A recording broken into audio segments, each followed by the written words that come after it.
Nah, kembali lagi sebentar, saya akan sampaikan sedikit saja dulu. Setelah itu kita bincang-bincang. Makna dari sholat yang perlu kita fahami bersama-sama adalah bahwa sholat itu pembersih. Ini harus kita fahami bersama-sama dan harus dijiwai sebenar-benarnya. Nah, kalau kemudian sebagai kata pembersih, maka Allah Subhanahu wa ta'ala mengatakan satu definisi yang jarang sekali orang mempunyai kekuatan di dalam hal ini kecuali orang-orang yang sudah benar-benar mempelajarinya, yaitu definisi itu sederhana sekali disampaikan oleh Allah dalam sebuah ayat yang sangat pendek. Innas salata tanha 'anil fakhsya wal munkar. Salat ialah, saya bentukkan definisi di sini. Salat ialah satu perbuatan yang apabila orang sudah menunaikan perbuatan tadi, yaitu salat, maka orang itu akan tanha 'anil fakhsya wal munkar. Dia sudah tidak mau berbuat perbuatan yang keji, yang mungkar, yang dosa, yang maksiat. Itu adalah salat.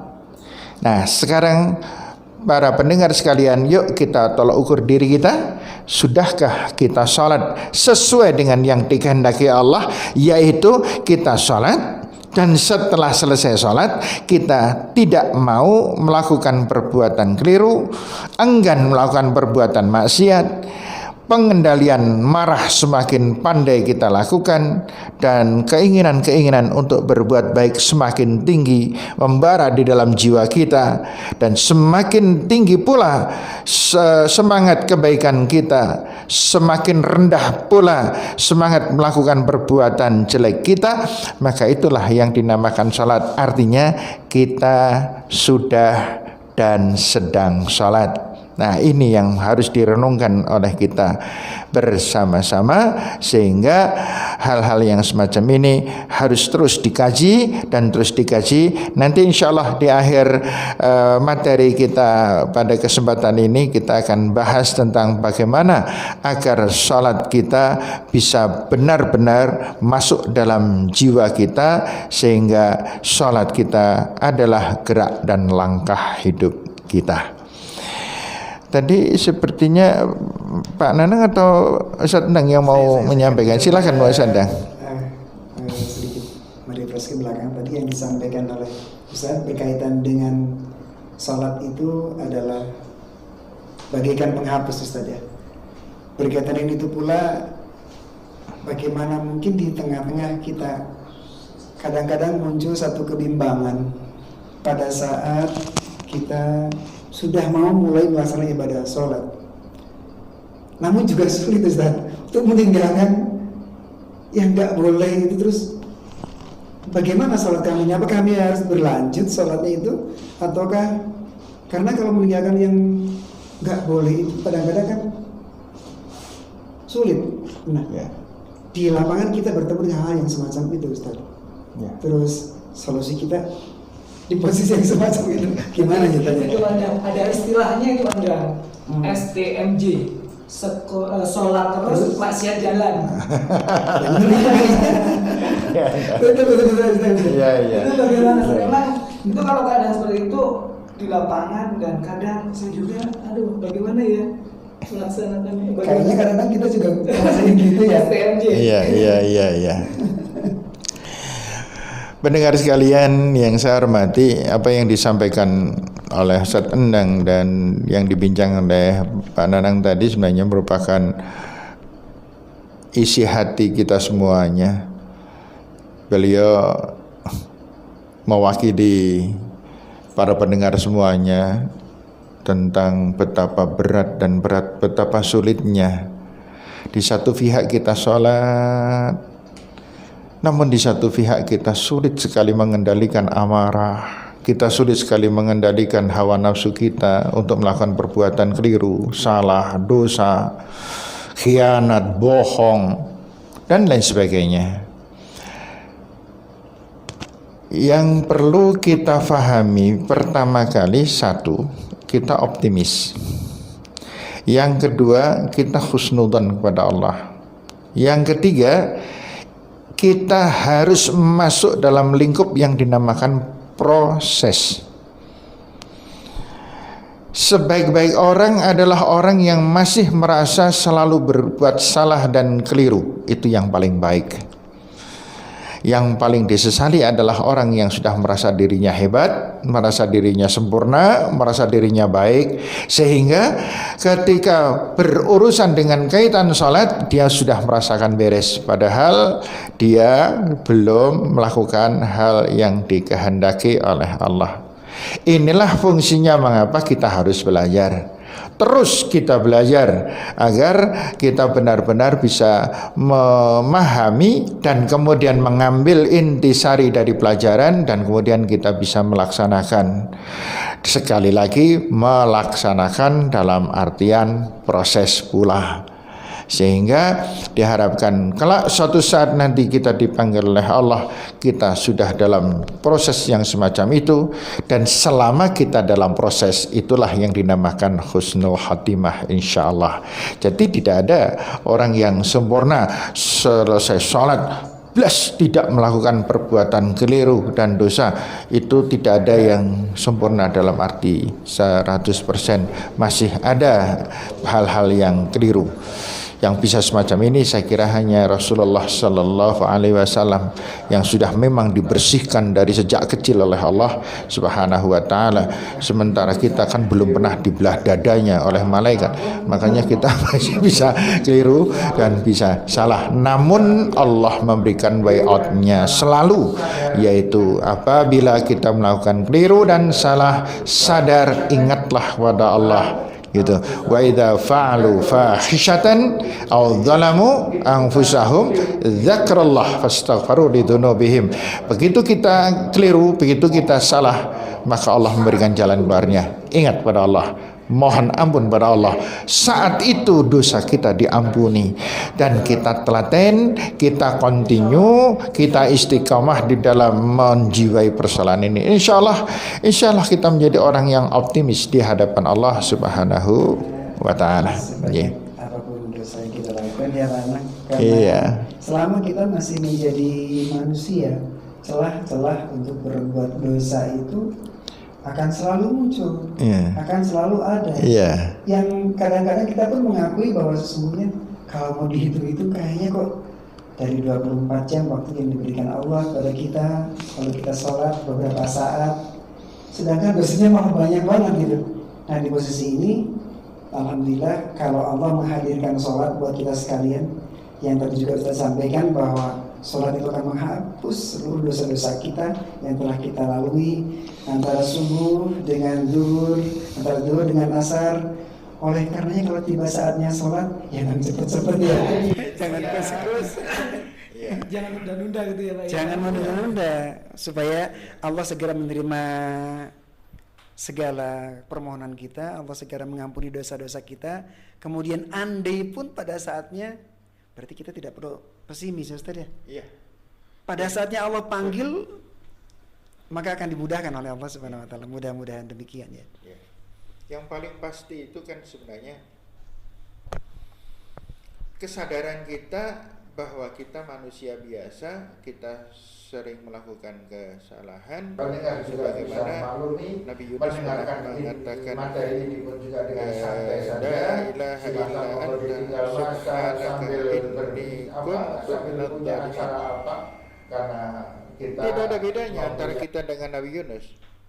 Kalau beliau adalah seorang nabi yang masih melakukan kekeliruan dan kesalahan, beliau menyebut sebagai diri sebagai seorang yang selalu berbuat zalim. Apalagi kita yang kita tidak punya pangkat apa-apa, kita tidak ada status apapun di hadapan Allah, kita hanya sekedar hamba, benar-benar hamba yang tidak ada bedanya dengan siapapun di semua lini kehidupan kita. Maka dari itu kemudian syukur kita kepada Allah adalah kita yang suka keliru, kita suka salah ini, kemudian kita diberi kewajiban yang dinamakan sholat. Ini yang menetralisasi semua hal kita. Saya membayangkan seandainya Allah tidak memberikan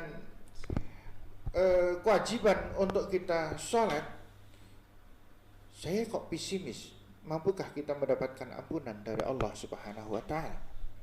Padahal Allah Subhanahu wa Ta'ala mengatakan, ud'uni astajib lakum. Itu kan yang dimaksudkan sholat. Minta kamu kepadaku, aku beri apa yang kamu minta. Yang dimaksudkan adalah sholat. Karena sholatu ad-du'a. Sholat itu sendiri adalah doa. Dan ketika kita memohon dari Allah Subhanahu wa Ta'ala di dalam sholat kita, silahkan dilihat isi doa-doa bacaan di dalam sholat, isinya semuanya adalah rangkaiannya ridha Allah Subhanahu wa Ta'ala, antara rahmah, maghfirah gitu ya, kemudian dicukupi rezeki kita, dicukupi kehidupan kita, seluruhnya isinya adalah doa. Maka seorang, nah ini ketemu satu jawaban jadinya, siapa orang yang sholatnya benar atau paling tidak mulai benar adalah orang yang sholat dan dirinya sedang berdoa kepada Allah Subhanahu wa Ta'ala. Bukan orang yang sholat sekedar melaksanakan wajib. Saya sudah sholat asar, alhamdulillah selesai masalah. Kemudian saya sholat maghrib, selesai masalah. Kemudian aku paling ayam nek sholat isya, gitu kan? Nah, sering ini hal yang harus kita sadari bersama-sama, bahwa sholat bukan kebutuhan Allah. Sholat itu kebutuhan kita. Kita yang matur nuwun banget kepada Allah, panjenengan kok ya memberi jalan ini, menjadi formula ini untuk menjadikan alasan mengapa hamba diampuni dari dosa-dosa antara waktu dengan waktu sholat yang lain, selama kita selalu ingat kepada Allah, berikhtiar semaksimal mungkin, yaitu setelah selesai sholat asar, maka artinya kita tidak berbuat dosa, keliru, salah sampai maghrib.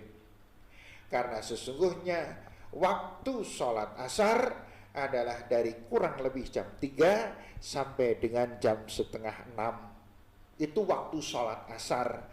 Sehingga ketika kita sholat, Rasul mengatakan as-salatu ala waktiha, di awal waktu. Maksud tujuannya agar Allah berkesempatan, saya menggunakan bahasa ini, agar Allah berkesempatan memberikan ampunan untuk dosa-dosa kita, sehingga kita mendapatkan kesempatan berbuat sholat di awal waktu, berbuat baik, mengisi waktu sholat sampai selesai sholat itu dengan kebaikan-kebaikan, dan menghindar dari perbuatan keliru serta beristighfar sampai dengan maghrib. Maka waktunya sholat maghrib adalah sekitar jam setengah 6 sampai dengan jam 7. Artinya kita tidak berbuat keliru, salah dan dosa selama jam setengah 6 sampai dengan jam 7. Begitu dan seterusnya. Kalau ini dilakukan selama 5 kali 24 jam, saya sekarang bisa menjawab, manusia sudah tidak punya dosa. Itu yang disebut juga yang dalam Al-Quran, inna sholata tanha 'anil fahsya wal munkar. Ketika sholat itu dilaksanakan sebagaimana Ustaz tadi sampaikan, dan sholat adalah bagian dari doa.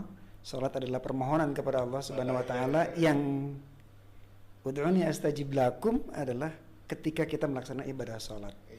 Dan kita juga barangkali sempat teringat bagaimana Nabi Allah Adam alaihissalam yang selalu beliau sampaikan kepada Allah Subhanahu wa Ta'ala begitu selesai berbuat dosa, Rabbana ya Rabbana dzalamna anfusana wa illam taghfir lana wa tarhamna lanakunanna minal khasirin.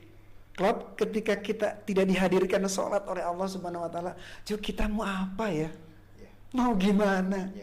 Haji ya belum tentu bisa berangkat ke sana, zakat belum tentu mampu kita mengeluarkannya, tapi dengan sholat insya Allah mudah-mudahan kita bisa ada jalan sholat itu sebuah anugerah ternyata. Anugerah yang luar biasa. Tidak hanya, kalau kita kan dulu menganggapnya sholat, ya Allah saya belum sholat ini bagaimana, seakan beban.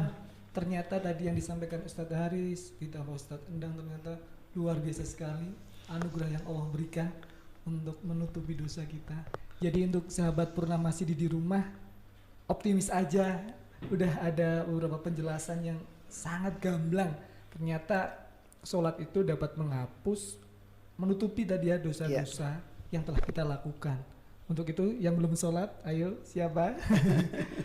Untuk sahabat Purnamasi di rumah ataupun dimanapun berada, jika ada pertanyaan silahkan bisa hubungi kami, chat di WhatsApp 085 292 117 722. Saya ulangi 085 292 117 722.